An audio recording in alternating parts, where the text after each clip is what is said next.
Bonsoir à tous, nous sommes le mercredi 11 mai. Merci de nous retrouver pour cette nouvelle édition du 7-8, le journal comme chaque jour. Nous revenons sur votre actualité locale, entourée de nos invités, mais également des journalistes de la rédaction. On commence tout de suite par les titres de cette émission.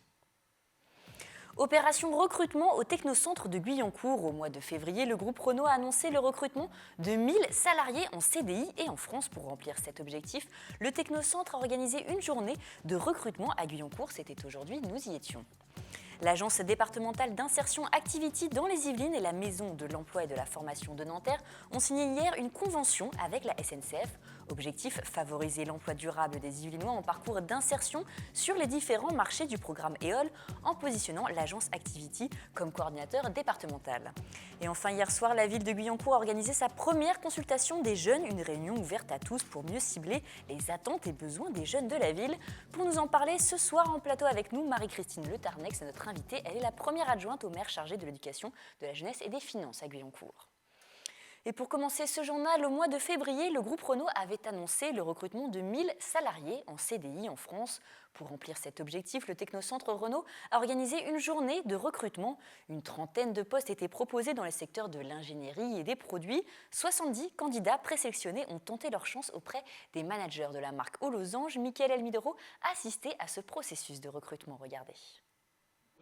C'était une grande première au Technocentre Renault de Guyancourt. Une campagne de recrutement dans les secteurs de l'ingénierie des produits était organisée aujourd'hui dans la structure yvelinoise. À la clé, une trentaine de postes. Renault a annoncé le recrutement de 1000 personnes, 500 personnes pour les usines de fabrication et 500 personnes sur les activités ingénierie et tertiaire.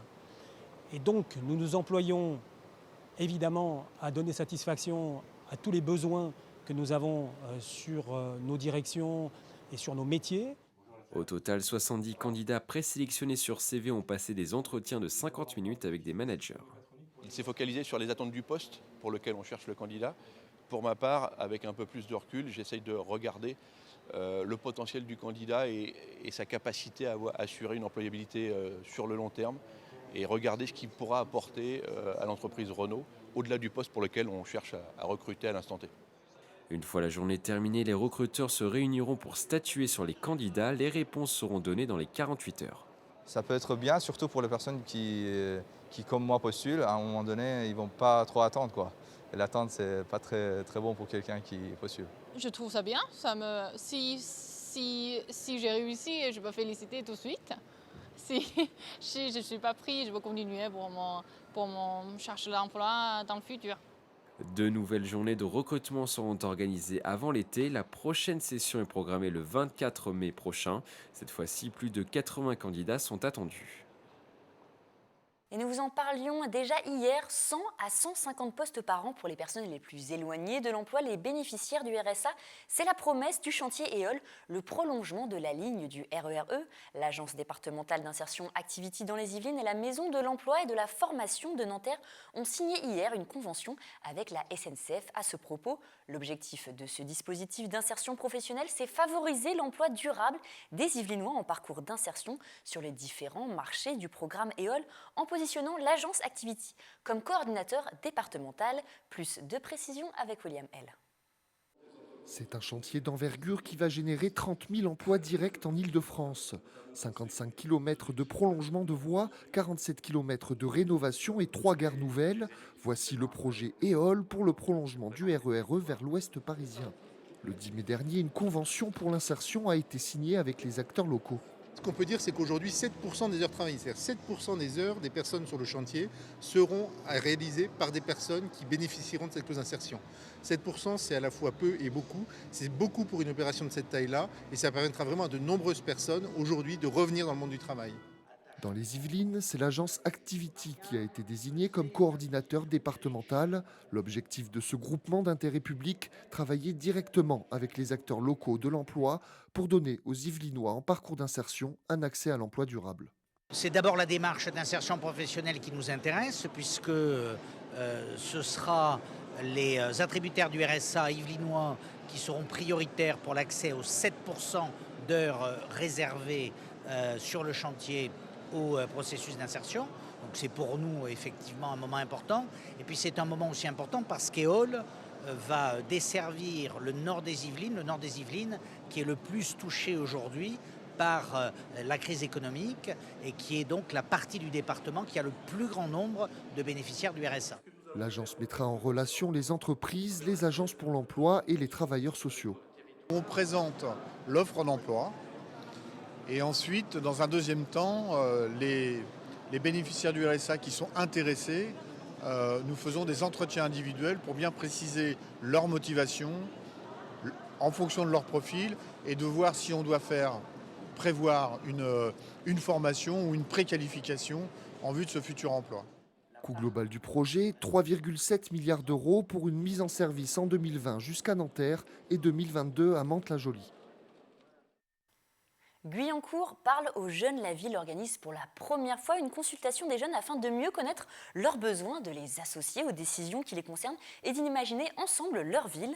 Pour nous en parler ce soir, Marie-Christine Le Tarnec, première adjointe au maire chargée de l'éducation, de la jeunesse et des finances à Guyancourt. Bonsoir à vous. Bonsoir. Merci d'avoir accepté notre invitation. Alors c'est une première pour la ville. Comment est née cette idée ? Alors, à Guyancourt, la jeunesse, comme la solidarité et le développement durable, est une des priorités du mandat municipal. On a souhaité faire évoluer notre projet jeunesse et il est paru essentiel, effectivement, de consulter les jeunes. Mais comme on l'a fait dans d'autres dispositifs, comme par exemple quand il y a eu la réforme des RIP, on a consulté les enfants et comme on le fait aussi à travers le conseil municipal des enfants.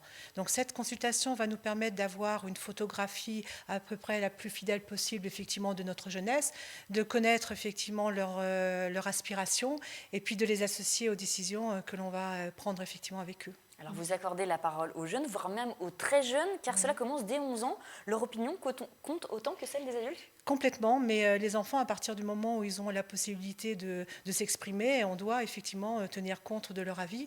Et là, on va avoir 2 questionnaires, un questionnaire pour les 11-15 ans et un questionnaire pour les 16-25 ans. Alors hier soir, la première consultation des jeunes a eu lieu, donc une réunion ouverte à tous pour mieux cibler les attentes et les besoins des jeunes de la ville. Je vous propose de faire un petit retour sur ce premier rendez-vous qui s'est tenu donc hier soir au centre social Yves Montand de Guyancourt. Regardez. En mai, je dis ce qu'il me plaît. Ce mois-ci, Guyancourt donne la parole aux jeunes pour connaître leurs besoins et les associer aux décisions de la mairie. Ce mardi soir, une trentaine de jeunes âgés de 11 à 25 ans ont répondu à l'appel. Ils sont venus assister à la première consultation publique. Ce soir, on a des jeunes qui sont venus volontairement s'exprimer, dire ce qu'ils ont envie, des frustrations, des fois des idées, des projets. Ce soir, on va prendre toutes ces idées-là, débattre avec eux, permettre aussi de distinguer ce qui relève de la mairie et ce qui ne relève pas de la mairie, et leur dire que, en tout cas, toutes ces idées vont être réfléchies, vont être pensées ensuite par les élus de la ville pour qu'il y ait, en faveur des jeunes en tout cas, une politique la plus adéquate. Pour mieux cibler leurs envies, la ville a créé 2 questionnaires selon l'âge des participants. Ils peuvent le remplir en ligne sur le site de la ville, un moyen simple de connaître les lieux qu'ils veulent fréquenter à Guyancourt. À chaque fin de partie, notamment culture et sport, on demande aux jeunes, et on espère qu'ils vont répondre au questionnaire, on leur demande de donner leur avis, ce qu'ils voudraient voir de neuf, si par exemple des fois peut-être qu'il n'y a rien à voir de neuf, c'est parfait, c'est le meilleur des mondes, ou soit des fois évidemment on espère qu'il y aura des demandes, après il faudra quantifier, voir ce que les élus veulent faire ou non. Le maire annoncera de nouveaux engagements en octobre prochain. D'ici là, 3 autres consultations de jeunes auront lieu dans les maisons de quartier de la ville. Alors Marie-Christine Le Tarnec, ce reportage a été tourné au tout début de la réunion, il y avait beaucoup de jeunes. Comment cette initiative a été accueillie ? Alors très très bien, parce qu'on a été très surpris, on a eu presque une trentaine de jeunes qui étaient là. Donc moi je suis venue presque à la fin, donc on a eu un échange effectivement avec les jeunes. Ce qui est intéressant, c'est d'avoir leur retour aussi, leur vision de la ville, puisqu'ils sont acteurs dans leur quartier, acteurs de la ville.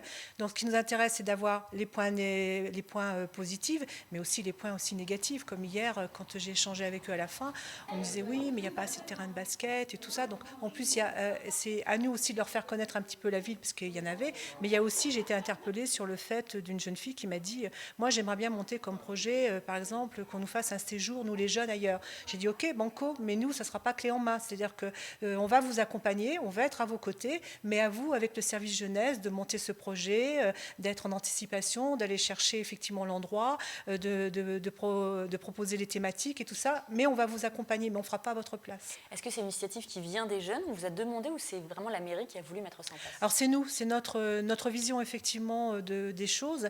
C'est vraiment ce que je disais, c'est d'associer vraiment les jeunes aux décisions qui les concernent, comme on l'a fait sur d'autres projets, d'autres thématiques.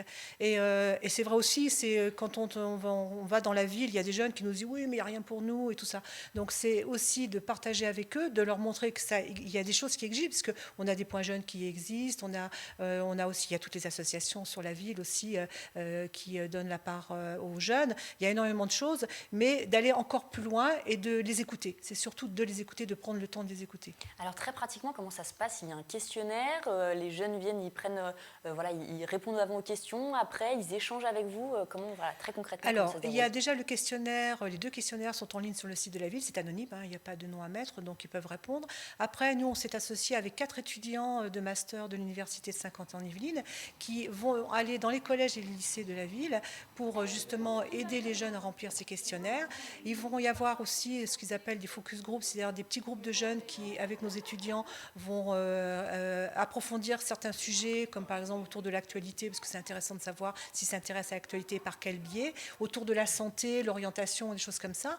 Il y a donc des réunions publiques, vous avez vu hier soir la première, il y en aura dans tous les quartiers de la ville. Et puis à la fin, on aura bien sûr une restitution de l'ensemble de cette consultation au mois d'octobre.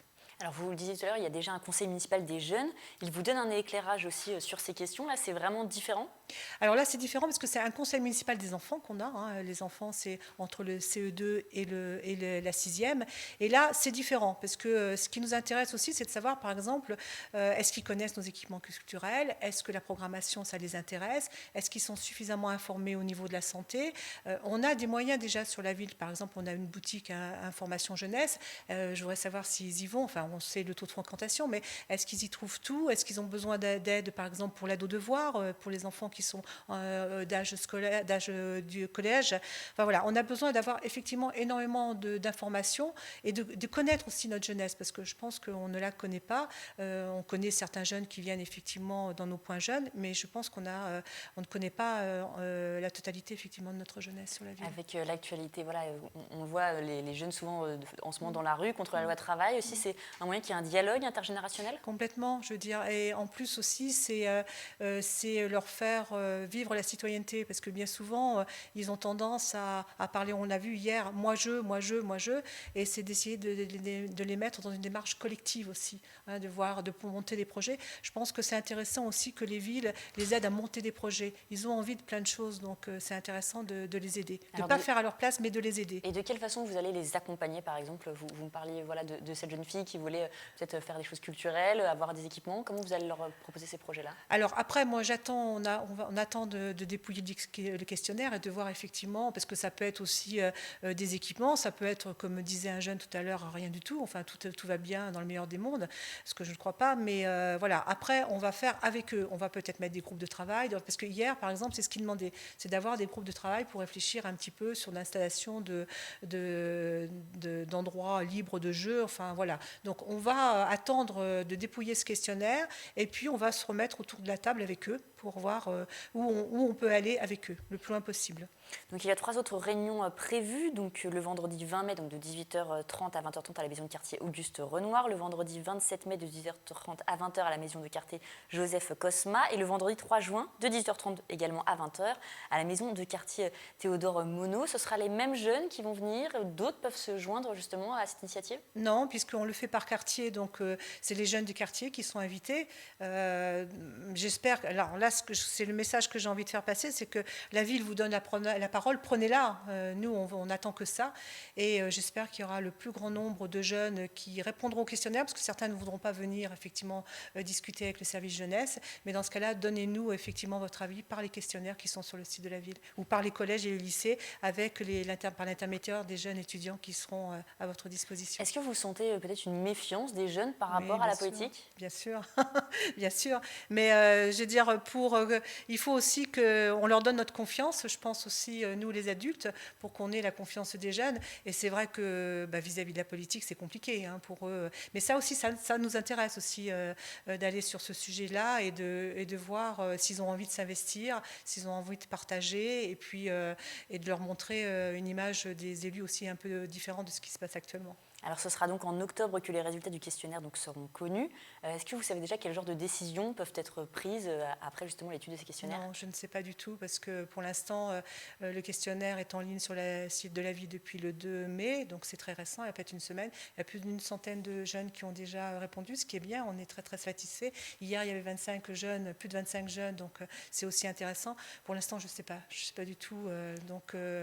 Est-ce qu'on peut imaginer par la suite, je ne sais pas, des investissements dans des équipements culturels ou sportifs? Ce serait plutôt ce genre de choses? Je ne sais pas, ça peut être sur la programmation, ça peut être aussi sur des parcours santé, ça peut être de l'aide sur l'orientation, sur la santé, revoir notre projet sur notre espace jeune. Enfin voilà, tout est possible, tout est envisageable. Là, pour l'instant, on a déjà un projet jeunesse qui est mis en place.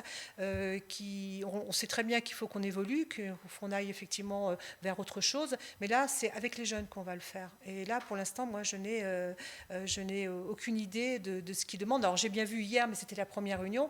Je n'ai pas encore regardé les questionnaires, donc je ne sais pas.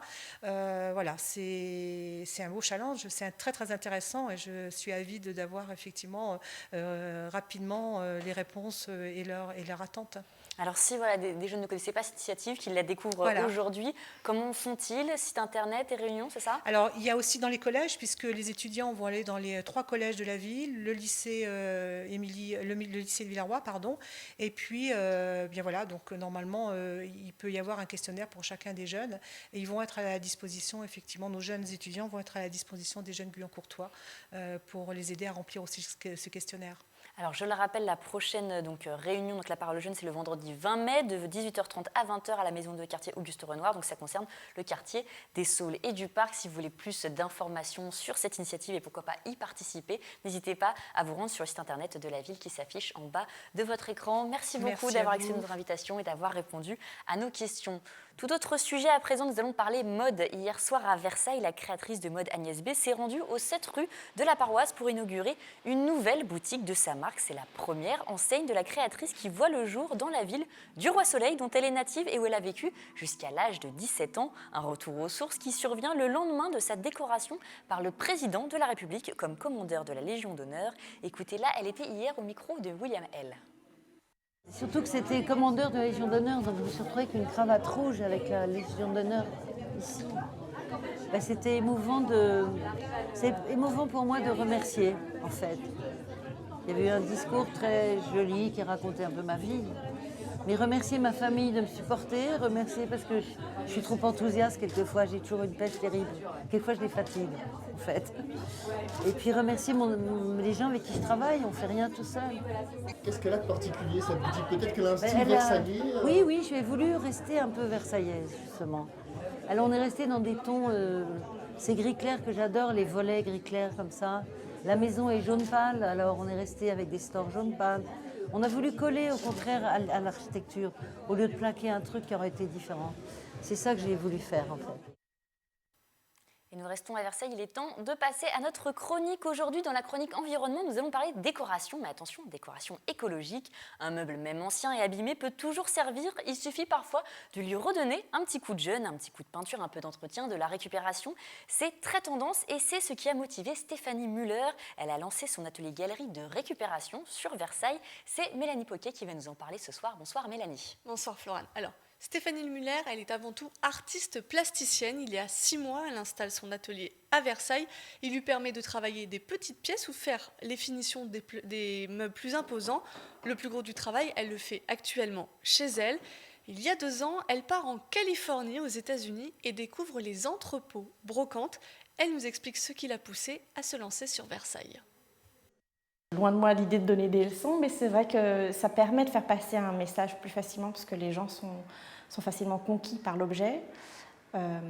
Et surtout si justement il est personnalisé un peu et qu'il sort un petit peu de la masse. Oui, fatalement, il y a un discours quand même sur l'écologie, sur le gaspillage. Alors Stéphanie Müller accepte aussi les dons d'objets ou de meubles. Elle travaille tous les matériaux et fait des détournements d'objets, mais sa préférence va vers le bois. Alors on va le voir sur les images. Son prochain travail, c'est une chaise trouvée sur un trottoir. Elle prévoit près d'une dizaine d'heures de travail dessus. Pour celle-ci, ce sera surtout un gros nettoyage. Elle va sans doute lui laisser son utilisation première d'assises, mais en fonction de son inspiration, cela pourrait devenir tout autre chose. Stéphanie se concentre en particulier sur les meubles, mais elle fait aussi de la récupération sur des ornements, des boîtes, des décorations et des jouets pour enfants, comme un cheval à bascule. J'achète très très peu.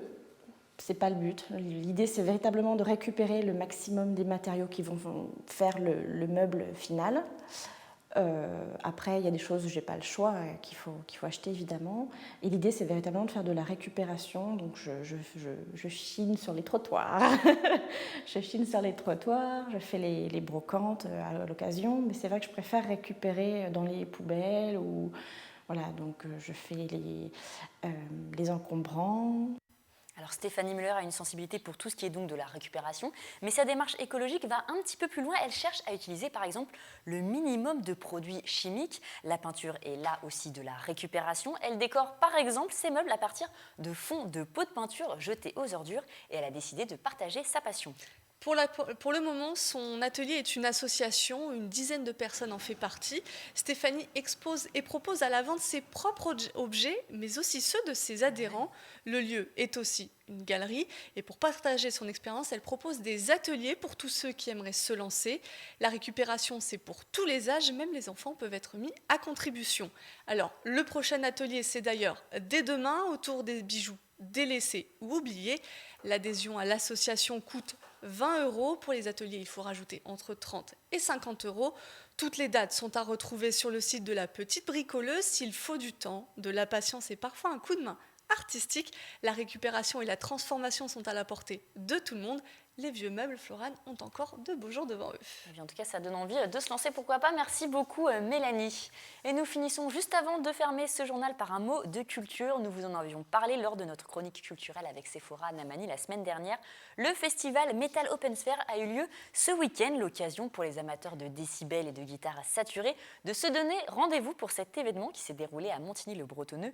Une nouvelle édition qui se voulait variée et faisait la part belle aux groupes locaux. Camille Lambert et Maxime Lemaine pour ce reportage.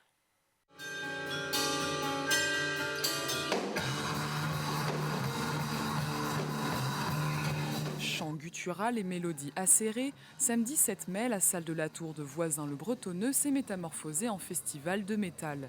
Deathcore, métal acoustique ou progressif, une affiche variée concoctée par l'association Metasauce. Le Metal Open Sphere, donc, qui se tient, ressort d'il y a quelques années. C'était un groupe qui répétait dans nos studios, Back in Pain, à qui on a accordé une carte blanche. L'événement s'est bien passé, puis on a décidé de perpétuer le truc, de l'amplifier un peu. Pour cette nouvelle édition, 2 soirées de concerts mélangeant groupes locaux et nationaux. Les Toulousains d'Erin Nundae ont donc partagé la scène avec Dronte, formation yvelinoise. On a des morceaux qui durent une dizaine de minutes et d'autres qui durent moins d'une minute. On a des passages qui ne se répètent pas toujours forcément. Et on essaye de travailler plus les ambiances et les mélodies.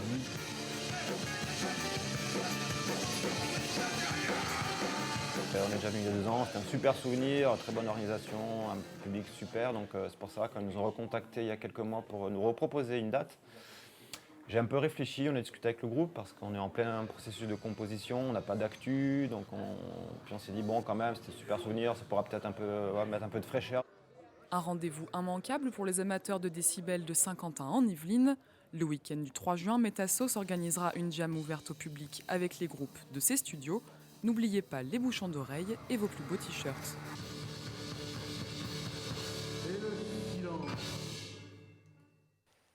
C'est à présent la fin de cette édition. Merci de nous avoir suivis. Tout de suite, restez avec nous. Vous retrouvez Sephora Namani pour un nouveau numéro de Kiosque, votre magazine culturel sur Saint-Quentin en Yvelines. Quant à moi, je vous retrouve demain pour un nouveau journal. Je vous souhaite donc une excellente soirée.